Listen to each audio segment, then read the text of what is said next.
నమో తస్స భగవతో అర్హతో సమ్మా సంబుద్ధస్స.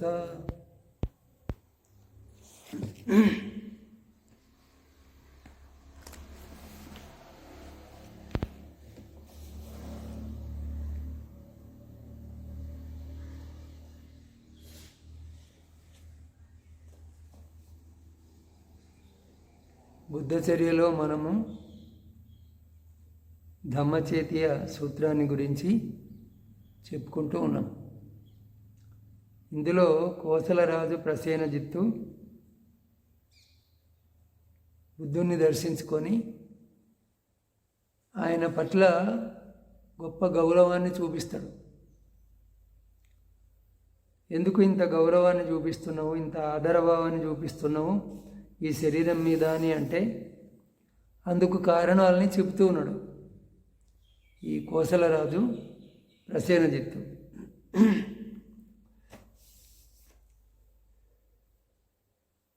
నిన్న కొంతవరకు దాని గురించి చెప్పుకున్నాము.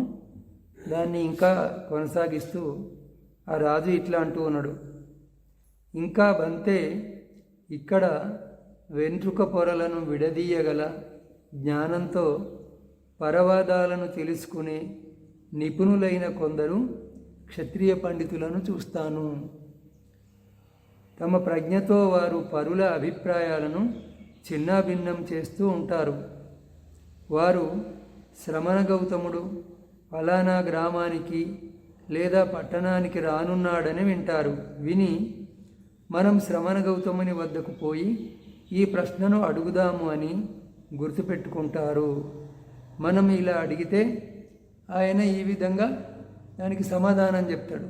ఆయన అట్లా చెప్తే మనం ఈ ప్రశ్న అడగాలి అని ముందే ప్రశ్నలన్నీ ఏరి పెట్టుకుంటారు. తర్వాత వాళ్ళు బుద్ధుని దగ్గరికి చేరుకున్న తర్వాత బుద్ధుడి ప్రవచనాన్ని విన్న తర్వాత ఆ ప్రవచనం యొక్క ప్రవాహంలో పడి సంతోషపడి ఉత్తేజితులై తాము ఏరిపెట్టుకున్న ప్రశ్నలన్నీ మరిచిపోతారు. ప్రశ్నలు అడగటం అనేటువంటి ఇంకా సమస్యనే లేదు. అదేవిధంగా కొందరు బ్రాహ్మణ పండితులు లేదా కొందరు వైశ్య పండితులు, కొందరు శ్రమణ పండితులు కూడా ఈ ప్రశ్నలు అడుగుదాము అనుకొని బుద్ధుడి దగ్గరికి వచ్చి ఆయన ప్రసంగాన్ని విన్న తర్వాత వాళ్ళు కూడా తమ ప్రశ్నల్ని మరిచిపోతారు.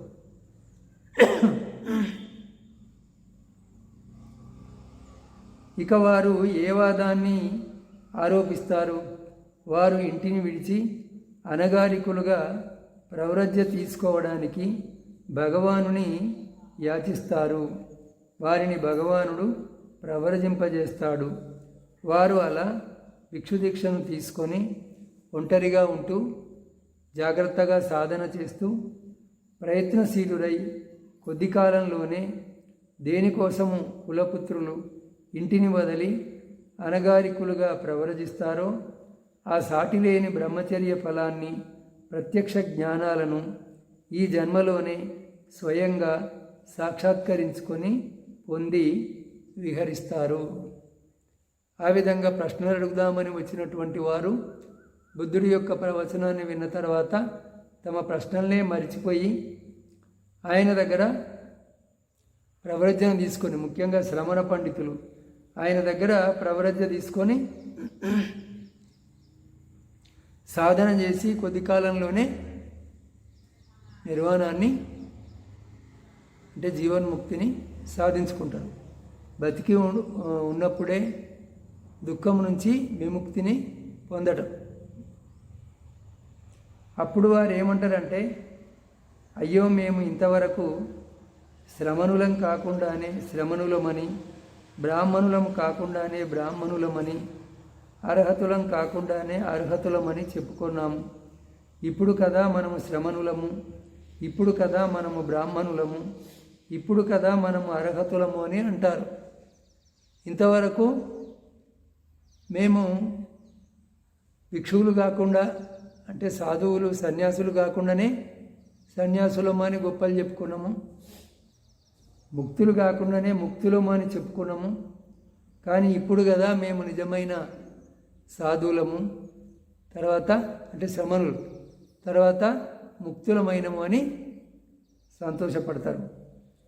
ఆ విధంగా వీటిని బట్టి బంతే భగవానుడు సమ్యక్ సంబుద్ధుడని, ఆయన ధర్మము చక్కగా వివరించబడిందని, భగవానుని సంఘము సరి అయిన మార్గంలో ఉందని, సంఘం అంటే ఆయన శిష్య సంఘం సరి అయిన మార్గంలో ఉంది అని నాకు భగవానుని ధర్మం పట్ల నిశ్చయము ఏర్పడింది. ఇంకా బంతే నాకు ఇసిదత్తుడు పురాణుడు అని ఇద్దరు స్థపతులు ఉన్నారు. స్థపతులు అంటే ఇక్కడ మావటివాన్లు, ఏనుగులను నడిపిస్తారు కదా, ముందర కూర్చొని ఏనుగులను నడిపిస్తూ ఉంటారు, వెనుక రాజు కూర్చొని ఉంటాడు. అటువంటి వాళ్ళను ఆ కాలంలో స్థపతులు అని అన్నారు. వారు నా ఆహారాన్ని తింటారు. రాజు దగ్గర జీతం ఉన్న వాళ్ళు కాబట్టి రాజు పెట్టిన ఆహారం తింటారు అనే కదా. తర్వాత నా వాహనాల్ని ఉపయోగిస్తారు. నేనే వారికి జీవనదాతను, కీర్తిని ఇచ్చేవాడిని. అయినా వారు భగవానుని గౌరవించినట్లుగా నన్ను గౌరవించరు. ఈయన రాజు, ఆయన దగ్గర వీళ్ళు ఉద్యోగాలు చేస్తున్నారు. కానీ బుద్ధుడు గురువు కదా, గురువుకిచ్చే గౌరవం వేరు, రాజుకిచ్చే గౌరవము వేరు. బంతే పూర్వము నేను సేనను బయలుదేరదీసినప్పుడు ఈ ఇసిదత్త పురాణులను పరీక్షించాలని ఒక ఇరుకైన నివాసంలో వీరితో పాటు ఉన్నాను. పూర్వము సేనతో ఎక్కడో యుద్ధానికో దేనికో బయలుదేరినప్పుడు వీళ్ళని పరీక్షించాలని ఒక చిన్న గదిలో వాళ్ళతో పాటు రాత్రిపూట ఈ రాజు పడుకొన్నాడు. అప్పుడు ఈ ఇద్దరు మావటివాన్లు రాత్రి పొద్దుపోయేంత వరకు ధర్మచర్చలలో గడిపి తర్వాత భగవానుడు ఉన్న వైపు తలను, నా వైపు కాళ్ళను ఉంచి పడుకున్నారు. బంతే అప్పుడు నాకు ఇలా అనిపించింది. పడుకునేటప్పుడు రాత్రి చాలా పొద్దుపోయేదాకా సాధన గురించి, ధర్మం గురించి, అంటే బుద్ధుడి బోధన గురించి మాట్లాడుకున్నారు. మనం సత్సంగం అంటాం కదా, ఆ విధంగా మాట్లాడుకున్న తర్వాత ఇంకా పడుకునేటప్పుడు వాళ్ళు బుద్ధుడు ఈ వైపు ఉన్నాడు అని అటువైపు కాళ్ళు పెట్టి పడుకోవద్దు అని అటువైపు తలను పెట్టి, ఇటువైపు ఏమో రాజు ఉన్నాడు, అది ఇరుకు ఇల్లు గది, ఇక తప్పది అని వాళ్ళు రాజు వైపు కాళ్ళు పెట్టి బుద్ధుడి వైపు తల పెట్టి పడుకున్నారు. అప్పుడు నాకు చాలా ఆశ్చర్యం అనిపించింది. ఆహా అద్భుతము! నా ఆహారాన్ని తిని నా వాహనాలను ఉపయోగించే ఈ మావటివాన్లు నేను జీవనదాతను, కీర్తిదాతను అయినప్పటికీ భగవానుని పట్ల చూపిన గౌరవాన్ని నా పట్ల చూపలేదు. నా మూలంగానే వాళ్ళ జీవితం గడుస్తున్నది. అయినా కూడా బుద్ధుడి పట్ల చూపిన గౌరవాన్ని రాజు పట్ల వాళ్ళు చూపలేదు. ఈ ఆయుష్మంతులు భగవానుని శాసనంలో క్రమంగా శ్రేష్ఠ స్థితులను పొందినారని, శ్రేష్ఠ స్థితులను తెలుసుకున్నారు. వారు క్రమంగా బుద్ధుడి యొక్క శాసనంలో, సాధనలో ముందుకు పోయింది. గురువు పట్ల అటువంటి విశ్వాసం ఉన్నవాళ్ళు సాధనలో ముందుకు పోవటంలో ఆశ్చర్యమేమీ లేదు. దీనిని బట్టి బంతే భగవానుడు సమ్యక్ సంబుద్ధుడని, ఆయన ధర్మము చక్కగా వ్యాఖ్యానించబడిందని, ఆయన సంఘం సరైన మార్గంలో ఉందని నాకు భగవానుని ధర్మం పట్ల నిశ్చయము ఏర్పడింది. ఇంతటి విశ్వాసాన్ని నా దగ్గర ఉద్యోగం చేసేటువంటి మావటివాన్లు భగవానుని పట్ల కలిగి ఉన్నారు అని అంటే ఆ ధర్మము గొప్పది అయి ఉంటుంది అని నాకు విశ్వాసము ఏర్పడ్డది. ఆ గురువు గొప్పవాడు, ఆయన బోధించిన జ్ఞానం గొప్పది, ఆయన శిష్య సంఘం కూడా గొప్పది అని నాకు విశ్వాసం ఏర్పడ్డది అని అన్నాడు. ఇంకా బంతే భగవానుడు క్షత్రియుడు, నేను కూడా క్షత్రియుడనే.